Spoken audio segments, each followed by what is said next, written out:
If you are a trader, I'm sure this has happened to you many times. You're watching the chart, and you notice that price has already touched a certain level once, and then it comes back to that same level again. Naturally, you start thinking, this is support. Price has tested it before and bounced, so if it's back here again, it should go up once more. At that moment in your mind, it feels almost certain. Price has come back to support, so now it will rise from here. So what did you do? You bought there, because you've learned that we should buy near support. Now when you buy here, you place your stop loss just below it, which is a sell stop loss. Now what happens is, as soon as you buy, the price moves a little lower.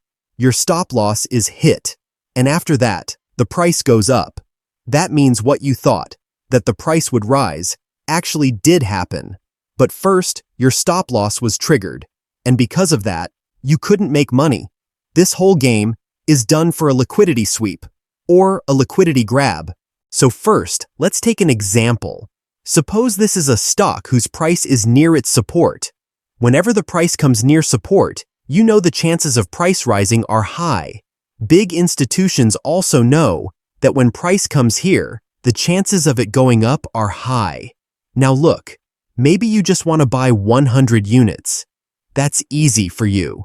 But a big institution wants to buy 100,000 units. But how will they buy? Everyone knows price will rise from here. So who will sell? That means for the big institution, sellers are not available. Liquidity is not available here. So how will liquidity come? It will come from you. And how will you provide it? Let's understand. When price comes here, maybe you bought 100 units, someone else bought 200 units, and someone bought 2,000 units or more. Many traders bought here. And where did all of them keep their stop losses? The rule says, you keep it just below support. So all of you kept your stop loss there. Now what is this stop loss? It's a sell stop. Because you bought, if price goes down, you will sell. So what does the big institution that wants to buy 100,000 units need? They need sellers.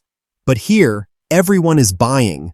However, if price dips just below support and hits these stop losses, then all of you automatically become sellers. So what do institutions do? They push the price a little lower with their own selling. That hits everyone's stop losses. As soon as that happens, sell orders come into the market. Now the institution that wanted to buy 100,000 units gets enough liquidity. You all became sellers, and they became the buyer. They buy easily. As soon as they finish their buying, price rises from there. That means first the institutions swept the liquidity at this level. But the picture doesn't end here. What happens next? They have already hit your stop losses and made you lose money. They bought their position. Price was pushed down first, and then because of their buying, it went back up. But you missed something. When price broke support and went below, many traders thought, support is broken, now price will fall. According to the rule, once support breaks, price is likely to fall. So many traders started shorting there. That's what the institutions wanted. People selling. So many went short. Now where is their stop loss? Just above the broken support. And what kind of stop loss is that? A buy stop. So first, institutions pushed price down, triggered the stop losses of buyers, and bought. Then they pushed price up, and the stop losses of short sellers were hit too, which added even more buying. Price then went up strongly. Institutions take profit, and retail traders lose. When price reaches resistance, again, retail traders sell, expecting a fall. All their stops above resistance equals buy orders. Institutions push price up, trigger those stops, and then sell into that buying. Once again, liquidity is swept. Institutions profit. Retail traders lose. This is how institutions trap both buyers and sellers, sweep liquidity on both sides, and profit, while retail traders lose. The biggest question is, how do you know if this is a liquidity sweep or a genuine breakout? For that, there are some rules you should follow. Rule 1. Always wait for the candle to close. Most traders lose because they jump into a breakout too early. They see price break a level and quickly enter without waiting for the candle to close.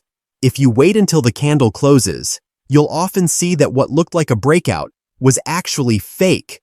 The candle comes back inside the level before closing. Example, you see a strong resistance. Price comes to it the third time. The breakout looks clear, but when the candle closes, it has already pulled back. The next candle again fakes a breakout, but closes back inside. That's a false breakout, a liquidity sweep. If you had waited, you wouldn't have lost. Rule 2. Study candle psychology, not just patterns. Don't just memorize candlestick patterns like hammer or engulfing. Focus on the psychology behind them. If you see multiple candles with long upper wicks at resistance, it means buyers are trying to push price up, but sellers are stronger, pulling it back down. That's selling pressure, a sign of a fake breakout. But if you see a big full green candle breaking resistance strongly, that means buyers are in control.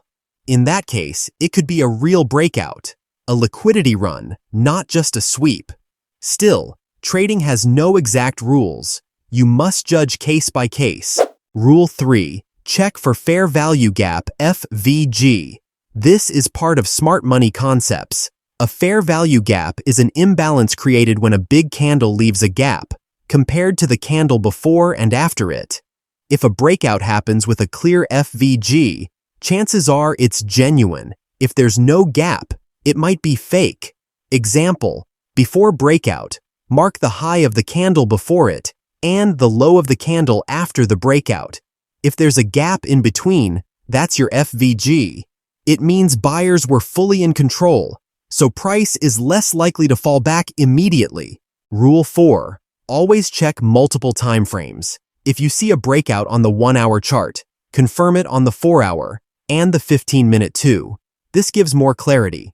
Rule 5. Use liquidation heat maps. In crypto, these heat maps show where most traders' stop losses are sitting.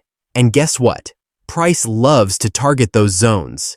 If you see a yellow cluster, that's where the most stops are stacked. That's usually the first place price will go. Final summary. Liquidity sweep is equals price hunts stop losses to create liquidity for institutions. Fake breakouts trap both buyers and sellers. Always wait for candle closes. Check wick behavior. Confirm with FVG. Use multiple timeframes. And in crypto, watch liquidation heat maps. Institutions always need your stop losses to fill their orders. If you understand this, you stop being the target and start trading with the smart money. If this video helped you understand liquidity, make sure to like, share, and subscribe to the channel so you don't miss future strategies that can change the way you trade. This video is for educational purposes only. I am not a financial advisor. Trading involves risk, so please do your own research before making any decisions.